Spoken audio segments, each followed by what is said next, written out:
Hello everybody, welcome back. Today as well we have got you another video, and this video I'll show you how you can download playlist on YouTube on your laptop.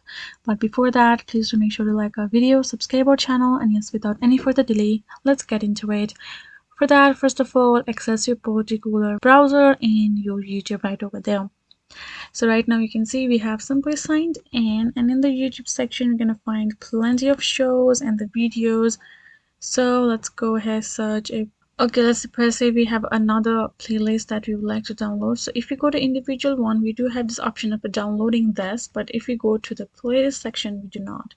So what we're going to do is simply going to save playlist to library, and we're going to go ahead and access our library of ours.